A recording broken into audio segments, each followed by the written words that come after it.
लेकिन कॉलेज का दावा क्या होता है कि मेरे तीनों कैंपस तो बराबर है, मेरे प्लेसमेंट बराबर हो जाते हैं, फैकल्टी सेम टू सेम रहता है ना। तो मैं आज डिफरेंस आपको बताने वाला हूँ क्या क्या डिफरेंस तीनों कैंपस में है। कहीं से भी एलएनसीटी मेन ना मिले तो इन दोनों कॉलेज के चक्कर में मत पड़ना, क्योंकि ये कोई से भी कॉलेज हो, सभी कॉलेज चाहते हैं कि मेरे पूरे के पूरे सीट भरे हों। बहुत सारे ऐसे प्रॉब्लम्स हैं, बहुत सारे ऐसे सुविधा भी है, बहुत सारे फीचर्स भी है कॉलेज में। हालांकि जो कॉलेज फेमस है वो मेन कैंपस के नाम से फेमस है, तो कहीं से भी मेन के नाम पे ये मत सोचना कि एलएनसीटी नाम हो गया तो सब अच्छा ही हो जाएगा, है ना। और सीएसआईटी ब्रांच अगर आपको लेना हो, साथ में एसी ले सकते हो मेन कैंपस में एलएनसीटी के, तो ही ले लेना।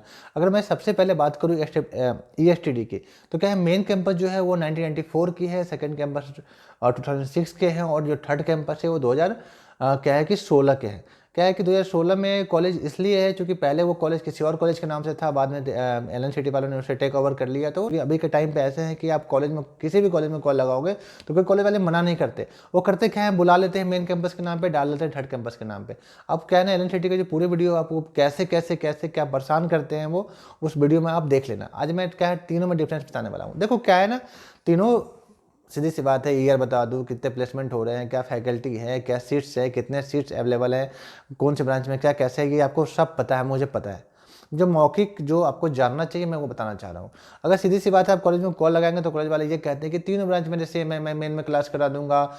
भाई सीधी सी बात है, अगर तीनों कॉलेज की फीस की बात करोगे तो मेन कैंपस की फीस जो है वो सीएस ब्रांच का 1,21,000 है, वही आईटी का 1,18,000 है, वही इसी की 1,14,000 है, और अदर ब्रांच जितने भी हैं उसके 1,09,000 है। जो अदर ब्रांच में 168 सीटें खाली रह गई थी पिछले साल, इस बार बहुत सारी सीटें खाली रह गई मेन कैंपस में। तो बिल्कुल क्या है कि ईसी सीएस आईटी इनके अलावा नहीं फंसना है उस कॉलेज के मेन कैंपस में, बिल्कुल तरीके से याद रखना है ना। और सेकंड कैंपस आप सोच लो, मेन कैंपस का फीस इतना ज़्यादा है, सेकंड कैंपस का फीस कितना 1,02,000, थर्ड कैंपस का फीस कितना 78,000 रुपये।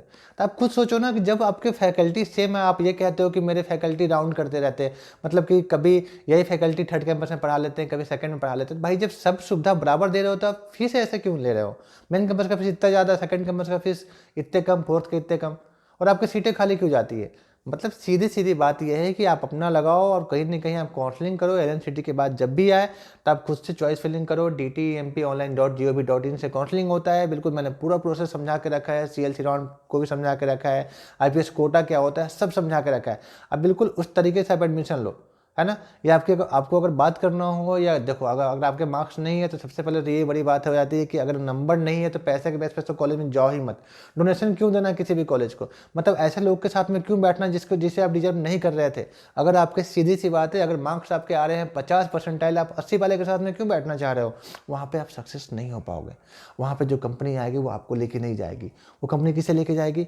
जो ब्रिलियंट स्टूडेंट है वहाँ पे। देखो ऐसा नहीं है कि आपके मार्क्स कम है तो आप कमज़ोर हो। देखो हर स्टूडेंट का स्ट्रेंथ अलग अलग होता है। आपके 50 से आप 30 वाले के सामने आप भी ऊपर हो। ऐसा नहीं कि आपने मेहनत कम करा है, क्योंकि कुछ देखो हार्मोन्स भी होते हैं बहुत, तो ऐसा नहीं है कि हाँ मतलब अगर आपके मार्क्स कम आ रहा है तो बहुत अच्छे बच्चे नहीं हो। लेकिन कहीं ना कहीं कंपेरिजन किया जाता है तो थोड़ा बहुत ऊपर नीचे वाली कहानी आ जाती है। तो ऐसे जगह पे क्यों जाओगे जहाँ कंपटीशन बहुत टफ है, आपके लिए टफेस्ट है। अगर आपके हाथ में भाई साइकिल है तो आप बाइक वाले से क्यों रेस लगाओगे? आप कहीं ना कहीं आप साइकिल आपके पास है तो कोई किसी ऐसे साइकिल वाले से भी रेस लगाना लगा लो, तो थोड़ा कोशिश करके आप जीत जाओगे वहाँ पे। लेकिन क्या है कि ज़बरदस्ती का क्या है कि पैसे वैसे देने का किसी भी कॉलेज में कभी मत सोचना, है ना। दिमाग लगाना, कहीं ना कहीं थोड़ा सा जितने मार्क्स है उससे थोड़े ऊपर वाले कॉलेज में कहीं एडमिशन हो जाता है। कैसे होता है, कैसे चॉइस फिलिंग करना होता है, सब मैं बता के रखा हूँ, है ना। सब कुछ बता के रखा हूँ। फिर भी प्रॉब्लम होती है, मुझे कॉल लगा लो, मेरे नंबर दिए हुए हैं, मुझे व्हाट्सअप कर सकते हो। जहाँ तक सपोर्ट हो सके मैं करूँगा और करते आया हूँ। आता हूँ फिर से एलएनसीटी के तीनों पार्ट पे, ठीक है। प्लेसमेंट की बात करोगे तो कॉलेज का दावा है कि तीनों कॉलेज के बच्चे साथ बैठते, जो कि ऐसा नहीं है। अब सीधी सी बात है, अगर मान लो आप मेन कैंपस में पढ़ रहे हो, आपने फी पे करा है 1,21,000 रुपया। पहली बात, कोई बंदा ऐसा जो 78,000 फी जमा करके आपके साथ सेम फैसिलिटी लेने के लिए आपके बगल में बैठ जाए, आप उसे एडजस्ट कर पाओगे? नहीं कर पाओगे, है ना। तो ऐसा नहीं होता है। कॉलेज इसका ध्यान रखती है, और हर बच्चे को हर कॉलेज वाले हर जगह पे नहीं बैठते हैं। तो ये कहीं से धोखा में मत फंसना कि तीनों का प्लेसमेंट साथ में होता है, ठीक है। अगली बात पे हम लोग आते हैं। हालांकि एक नेगेटिव पॉइंट वहाँ पे आपके लिए और हो जाता है कि भाई जो 1,21,000 वाले जो कॉलेज मेन कैंपस जो काफ़ी अच्छा है और काफ़ी फेमस है, उस कॉलेज की बात करते हो तो उस कॉलेज में क्या है, बच्चे जो उसके मिनिमम रैंक थे वो 26,000 रैंक वाले बच्चे वहाँ पे CS ब्रांच का एडमिशन लिए, और आपके तो कोई स्थान नहीं थे, आपने JEE दिया भी है तो अच्छा रैंक नहीं आया। मतलब आपके कंपटीशन अगर 26,000 रैंक वाले से हो रहे हैं, जिसका 96-97 परसेंटाइल है, वैसे बच्चों से हो रहा है, तो आप कहीं ना कहीं टिक पाओगे वहाँ पर, नहीं टिक पाओगे। मतलब नहीं टिकने का मतलब ये है कि जब कंपनी आएगी, 100 बच्चे बैठेंगे, 10 बच्चे LNCT के होंगे मेन कैंपस के, आप होगे उसमें मान लो 90 बच्चे आपके हैं या 50 आप लोग हो दूसरे कॉलेज से, मतलब थर्ड सेकंड कॉलेज से, तो क्या है जो ब्रिलियंट होता है कंपनी उसी को लेके जाती है, क्योंकि वो टेस्ट वगैरह का प्रोसेस होता है ना। क्या कैसे प्लेसमेंट के कैसे टेस्ट वगैरह क्या कैसे है, आप दूसरे वीडियो में देख लेना, वीडियो ऑलरेडी डला हुआ है ना। ये कहानी होती है। ये तो हो जाते इसके। हाँ, मैं दूसरी बात एक और कहना चाहूँगा आप लोगों को कि कहीं ना कहीं आई थिंक मेरे ख्याल से इतना शायद आप लोग को लग रहा हो कि हाँ पर्सनली ऐसा कुछ उस कॉलेज से मेरे खुलने से ऐसा कुछ भी नहीं है, कहीं से भी नहीं है। लेकिन क्या है, लोग जब फंसते हैं और मुझे कमेंट करते हैं, कुछ लोग को काफ़ी बुरा लगता है और वो कहते हैं कि भैया इन्फॉर्मेशन ले लो, फिर आप तो बताया करो।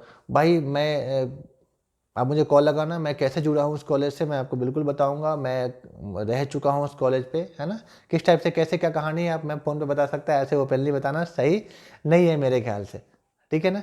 हाँ, हालांकि हम लोग आगे अगर बात करते हैं इस कॉलेज की अगर फैकल्टी की बात करोगे तो जो मेन कैंपस के फैकल्टी हैं वो काफ़ी अच्छे हैं। सीधी सी बात है, फेमस है तो अच्छा तो है। वही सेकंड थर्ड का क्या है कि मेन के नाम पे वो चलते चले आ रहे हैं और फैकल्टी उस लेवल के आपको नहीं मिलने वाले। तो मेन तो यहाँ अच्छा तो है ही, तो मेन तो क्या है, वर्सेस का मतलब मेरा मतलब बस इतना ही था। तीनों कैंपस को इसलिए मैं आपके सामने रखना चाह रहा था कि क्या है कि आप समझ लो, कहीं से भी आप फंसो मत उसमें, ठीक है। मैं लेकिन बार बार ये कह रहा हूँ कि CSIT और इसी के अलावा और कोई ब्रांच मत लेना मेन कैंपस में भी, क्योंकि वो तीनों कॉलेज, वो जो कॉलेज मेन कैंपस है ना, वो क्या इन तीनों ब्रांच के लिए सही है। IT कंपनी आती है बहुत सारी, आपको मौका मिलेगा उसमें, अच्छा इन्वायरमेंट मिलेगा, अच्छे बच्चे मिलेंगे आपके पास में आपके साथ बैठने वाले। लेकिन क्या है, करियर ब्रांच जो है वो उतना अच्छा नहीं है, क्योंकि आपको पता है कि हर कॉलेज हर ब्रांच में बेटर नहीं हो सकता है। चलो आगे हटाओ, ये अलग बात हो जाती है। हालांकि हम लोग आगे अगर बात करते हैं, स्पोर्ट्स फैसिलिटी जो है वो तीनों कॉलेज को साथ मिल जाता है आई थिंक, चूँकि बहुत बड़ी ऐसी कंडीशन नहीं हो जाती है। सबके सेमिनार हॉल अलग अलग है, तो अगर कोई बड़ा सा कुछ बहुत बड़ा फंक्शन वगैरह होता है, कुछ बहुत विशेष टाइप का, जो कोई मान लो कोई बड़ा सा स्टार आ गया है ना, तो वहाँ पे सब कॉमन हो जाते हैं। लेकिन कोई अगर एक्सपर्ट आता है कभी कभी सेमिनार के लिए, तो वहाँ पे तीनों कॉलेज के बच्चे इन्वॉल्व नहीं हो पाते हैं, ठीक है। तो मतलब थोड़ा सा उसमें भी प्रॉब्लम हो जाती है। हालांकि मैक्सिमम सेमिनार में लोग अटेंड करवाते हैं, लेकिन फिर भी क्या है ना कि कुछ सेमिनार ऐसे रह जाते हैं। इंटरनली ये मैंने जो इन्फॉर्मेशन लिया है वो इन्फॉर्मेशन सही है, बिल्कुल भरोसा रखो, है ना। साथ में आगे क्या क्या बताऊँ भाई, मैं हॉस्टल कॉमन है, कोई प्रॉब्लम नहीं है, क्योंकि तीनों कॉलेज एक ही जगह पे है और कैंपस के बीच में हॉस्टल है, तो आप किसी भी कॉलेज में रहो हॉस्टल साथ में आपको मिलने वाला है, तो उसमें प्रॉब्लम नहीं होने वाली है। रैगिंग की प्रॉब्लम नहीं है कॉलेज में, रैगिंग की प्रॉब्लम अब किसी भी कॉलेज में नहीं है, तो इसलिए परेशान तो होना ही मत, है ना। कोई किसी भी कॉलेज कोई सा भी हो, भाई मेडिकल कॉलेज का नहीं पता मुझे, है ना, पर इंजीनियरिंग कॉलेज में अब रैगिंग लगभग नहीं होते हैं। बहुत बड़े कॉलेज जब जो है ना, जैसे बिल्लोर, नाम लेना आई थिंक मेरे ख्याल से सही नहीं है, लेकिन अब रैगिंग नहीं रह गया, बस वो नाम के लिए, बस अगर सीनियर आपसे आप उनसे इंट्रोड्यूस हो रहे हो तो आइंदे उसे रैगिंग नहीं बोलेंगे, उतना अधिकार है, बड़ा भाई छोटा भाई वाली कहानी हो जाती है। तो ऐसा नहीं कि हाँ और नाम पूछ दिया तो रैगिंग हो गया, इसे तो इग्नोर कर दो, है ना। क्या भाई लोग, क्या क्या और भी कुछ इन्फॉर्मेशन हो किसी कॉलेज के बारे में अगर आप जानना चाहते हो, इसे आप ये मत सोचना कि मैंने वर्सेज करा है। वो ग्रुप के बारे में मैंने बताया कि ग्रुप के नाम पे कैसे क्या कहानी हो जाती है, मैं ये कह रहा था आपसे। तो बहुत बहुत धन्यवाद आप लोगों का, ऐसे ही जुड़े रहो, ऐसे ही सपोर्ट करते रहो, ऐसे ही सब्सक्राइब करते रहो, दोस्तों में शेयर करते रहो। Thank you so much.